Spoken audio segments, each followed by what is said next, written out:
जय श्री कृष्ण दोस्त। 11वां अध्याय। अर्जुन ने भगवान श्री कृष्ण से प्रार्थना करते हुए कहा, हे प्रभु जी, आपने मुझे अपना गूढ़तम रहस्य सुनाया है, जिसे सुनने से आपकी कृपा से मेरा मोह दूर हो गया है। संसार उपजना और प्रलय होना, यह सब मैंने विस्तार पूर्वक सुना है। हे कमल लोचन, आपकी अविनाशी आत्मा की महिमा मैंने श्रवण की है। हे पुरुषोत्तम, आपके अविनाशी आत्मा के साथ मेरी बड़ी प्रीति है। अतः हे प्रभु जी, अब मेरी विनती स्वीकार करके मुझे अपने अविनाशी आत्मा के दर्शन कराइए। श्री कृष्ण भगवान जी बोले, हे पार्थ, नाना प्रकार के, नाना वर्णों के और नाना आकार के मेरे शत सहस्त्र दिव्य रूपों को देख। हे भारत, तुम वसु, रुद्र, अश्वनी कुमार, मरुदगण और जो पहले कभी नहीं देखे ऐसे आश्चर्य देखो। हे गुणाकेश, चराचर सहित वह जगत देखो तथा और जो कुछ देखना चाहो यहाँ मेरी देह में देख लो। परंतु ये पार्थ, तुम इन नेत्रों से मुझे नहीं देख पाओगे, इसलिए मैं तुम्हें दिव्य नेत्र देता हूँ, उनसे मेरा दिव्य रूप देखो। संजय ने धृतराष्ट्र से कहा, हे राजन, इस प्रकार भगवान कृष्ण ने अर्जुन से कहा और उसको दिव्य दृष्टि देकर अपना अलौकिक रूप दिखाया। उस विश्व रूप के अनेक मुख, अनेक नेत्र हैं, उसमें अनेक अद्भुत दृश्य हैं, अनेक दिव्य अद्भुत दर्शन हैं, अनेक आभूषण पहने, अनेक आकार के वस्त्र और गले में माला, दिव्य सुगंधियों के साथ लेपन किए हुए रूप, सभी आश्चर्य और अनंत, सभी दिशाओं में मुख, जो आकाश में एक ही बार में 12 सहस्त्र सूर्यों को बिखेर रहे हैं, उनके प्रकाश से भी अधिक भगवान के विश्व रूप का प्रकाश है। वह सारा जगत भी श्री विष्णु भगवान जी की देह में है। यह सब देखकर मैं अर्जुन के रोंगटे खड़े हो गए और उसने आश्चर्य से नमस्कार किया। हे महाराज, दोनों हाथ जोड़कर वह कह रहा है कि हे देवों के देव श्री कृष्ण भगवान जी, मैं आपकी देह में अनंत रूप देख रहा हूँ, जिसका कहीं अंत नहीं दिखाई दे रहा। हे विश्वेश्वर, ऐसा आपका दिव्य रूप है। आपके शीश अनंत हैं, जिन पर सुंदर मुकुट है, हाथों में शंख, चक्र और गदा दिख रहे हैं और चारों ओर आपके तेज का प्रकाश फैला हुआ है। मैं आपके इस विश्व रूप को नहीं देख सकता। आपका रूप ऐसा है मानो प्रबल अग्नि जल रही हो, जैसे असंख्य सूर्य एक साथ उदय हो गए हों, ऐसा अनंत आपका तेज है। आप अजर अविनाशी हैं, सबसे परे हैं, जानने के योग हैं, अनेक अनेक प्रकार की रचना से पूर्ण हैं, पूर्व से भी पूर्व हैं, धर्म के रक्षक, सनातन पुरुष हैं। आप अनादि हैं, आपके बल का कोई अंत नहीं है, इस कारण आपका नाम पराक्रम है। अनंत ही आपकी भुजाएं हैं, अनंत नेत्र हैं, अनंत ही मुख हैं, जिनमें अग्नि जलती दिखाई दे रही है। आप अपने तेज के प्रकाश से ही सारे विश्व को प्रकाशित कर रहे हैं। आपके इस अद्भुत और भयानक रूप को देखकर तीनों लोग भयभीत हैं। कई करोड़ देवताओं को मैं अपने प्रवेश करते हुए देख रहा हूँ। कई करोड़ देवता कांपते हुए आपके सामने हाथ जोड़े खड़े आपकी स्तुति कर रहे हैं। कई करोड़ ऋषि व सिद्ध पुरुष आपसे भयभीत होकर आशीर्वाद दे रहे हैं कि हे ईश्वर, तुम्हारी जय हो, तुम चिरंजीवी हो। कोई ऋषिवर सिद्ध और तुम्हारी स्तुति करते हुए पुष्प चढ़ा रहे हैं, कई पुष्पों की वर्षा कर रहे हैं। आपके इस रूप को देखकर बहुत से लोग डरे हुए हैं। उन्हें समझाते हुए मनुष्य कह रहे हैं, हे लोगों, डरो मत, ईश्वर परम दयालु हैं। कई रुद्र और कई साधु भी दिखाई दे रहे हैं, कई ब्राह्मण, कई प्रजापति, कई पवन, कई कोट दैत्य, कई प्रकार का विश्व देखता हूँ और कईयों को आपके इस विश्व रूप को देखकर विस्मय में डूबे हुए देख रहा हूँ। कई नेत्र और बड़ी भुजाएं देख रहा हूँ, बहुत से आपके उरु स्थल देख रहा हूँ। आपके बहुत से चरण हैं, बहुत से उदर और मुख हैं, जिनमें भयानक दाढ़ें दिख रही हैं। सभी इस रूप को देखकर बहुत डरे हुए हैं, मैं भी डर रहा हूँ।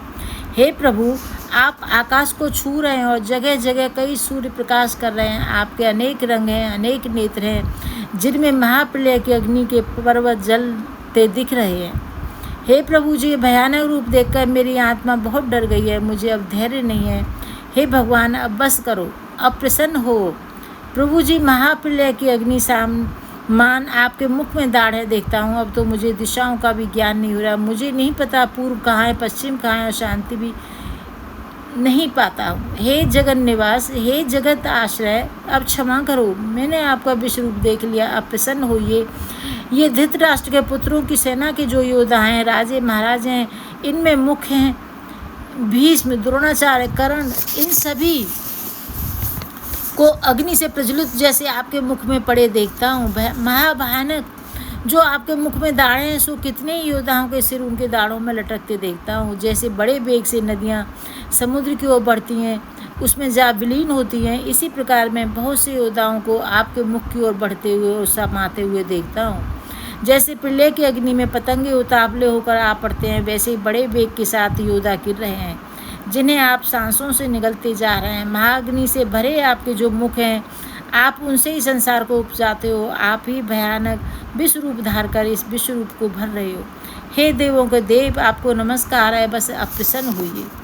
मैं आपका जो आदि अनंत देखना चाहता था वह नहीं देख सका। आपका कोई आदि अनंत हो तो दिखाई दे, आप अनंत हैं।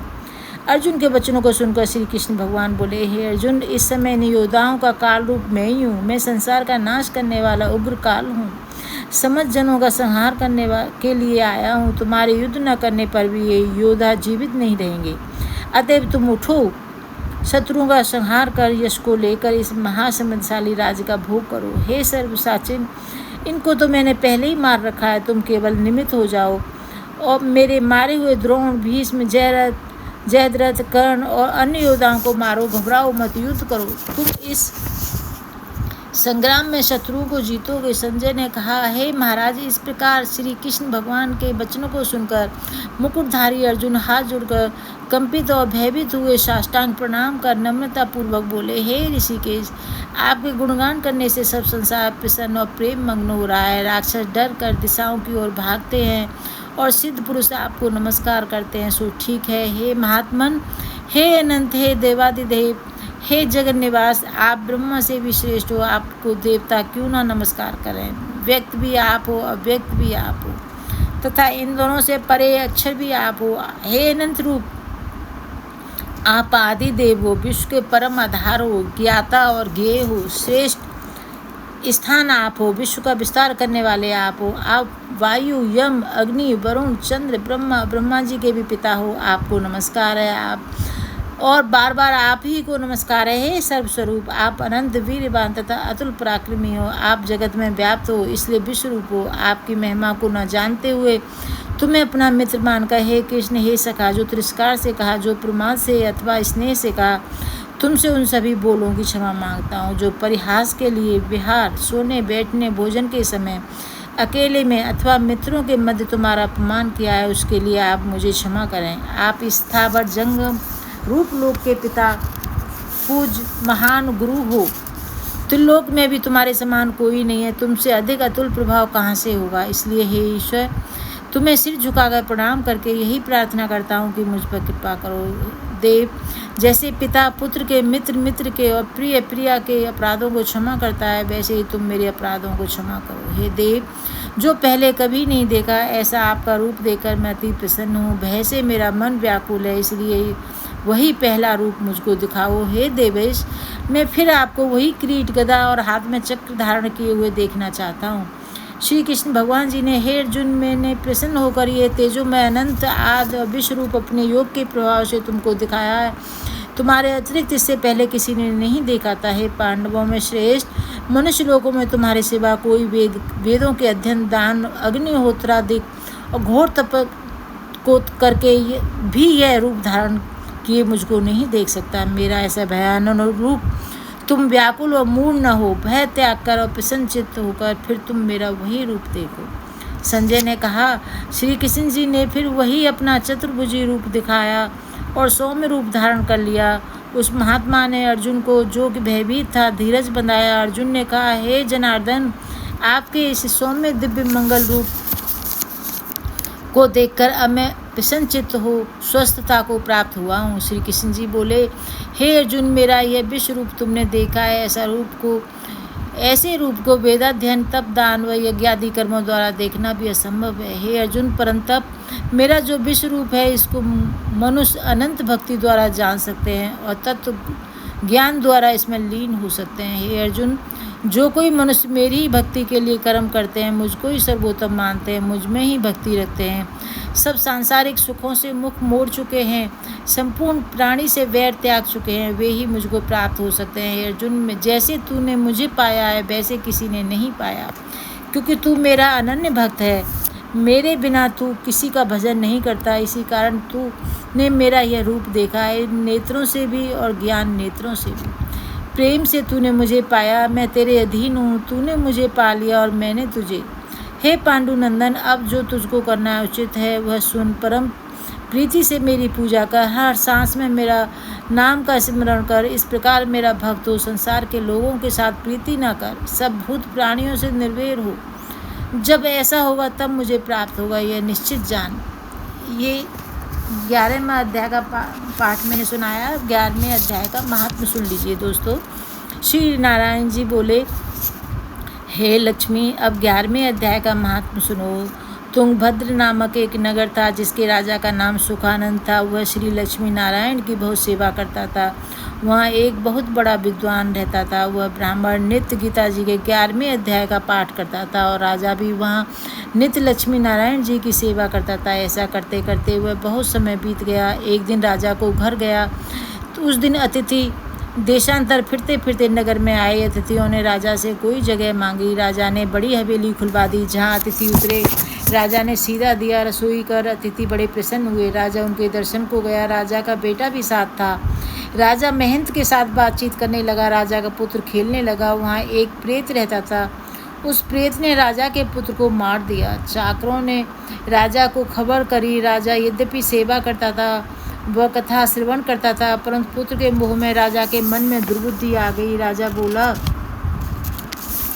हे संत जी, आपका दर्शन हमको बहुत फला है। एक पुत्र था, सो प्रेत ने मार दिया। तब ब्राह्मण ने कहा, हे राजा, चलो देखे कहाँ है तेरा पुत्र। राजा ब्राह्मण महंत भी वहाँ आए। राजकुमार मरा पड़ा है। तब ब्राह्मण ने कहा, अरे प्रेत, तू इस लड़के पर कृपा दृष्टि कर। जो यह लड़का जी उठे और मैं तुझे गीता जी के 11वें अध्याय का पाठ सुनाता हूँ, तू उसे श्रवण कर, इससे तेरा कल्याण होगा। किंतु पहले अपने पूर्व जन्म की बात बता कि तू किस कारण से प्रेत हुआ।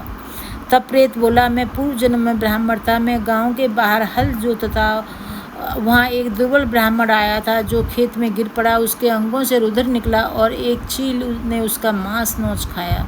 मैं बैठा देखता रहा। इतने में एक ब्राह्मण वहाँ आया। उसने देखा एक दुर्बल रोगी ब्राह्मण वहाँ गिरा पड़ा है और चील नोच कर उसका मांस खाती है। देखकर उसने मुझे धिक्कारा, अरे ब्राह्मण, तू यज्ञोपवीत धारण किए बैठा है और कर्म तेरे चांडाल कैसे हैं। निर्दयी, तेरे खेत में चील एक ब्राह्मण का मांस नोच कर खा रही है। क्या तू अंधा है जो इसे छुड़ाता नहीं। ये तीनों नरक को जाते हैं। एक तो किसी को चोर लूटता मारता होवे और साक्षी होकर भाग जावे। दूसरा रोगी हो तो इसकी खबर ना ले। तीसरे किसी को भूत लगा हो और ये छुड़ाना जानता हो, छुड़ावे नहीं। यह तीनों पापी नरक को जाते हैं। और जो सब चीज़ों की सहायता और दया करते हैं तिनको अश्व यज्ञ का फल प्राप्त होता है। सो मेरे हिसाब से तू प्रेत योनि पावेगा। तब मैंने उसके चरण पकड़कर पूछा, मेरा उद्धार कैसे होगा। तब ब्राह्मण ने कहा, जब कोई तुझे गीता जी के 11वें अध्याय का पाठ सुनाएगा। विप्र ने राजा की आज्ञा से गीता के 11वें अध्याय का पाठ किया। प्रेत पर जल छिड़का। उसने तत्काल प्रेत की योनि से छूटकर देवदेही पाई। राजा का पुत्र उठकर जीवित हो गया। बोलो सच्चिदानंद भगवान की जय। श्री कृष्ण गोविंद हरे मुरारी, हे नाथ नारायणी वासुदेवा। श्री कृष्ण गोविंद हरे मुरारी, हे नाथ नारायणी वासुदेवा। हे श्री कृष्ण भगवान, जो मैंने 11वें अध्याय का पाठ और महात्म सुनाया है, मेरे सभी पितरों को मोक्ष दें, पितृ तो समाप्त करें, भूले बिछड़े पितरों को भी मोक्ष दें। और जो भी आत्मा उनके साथ आकर मुझे परेशान करती हैं, उनको भी आप मोक्ष दें। आपकी जय हो श्री कृष्ण भगवान, आपकी जय हो।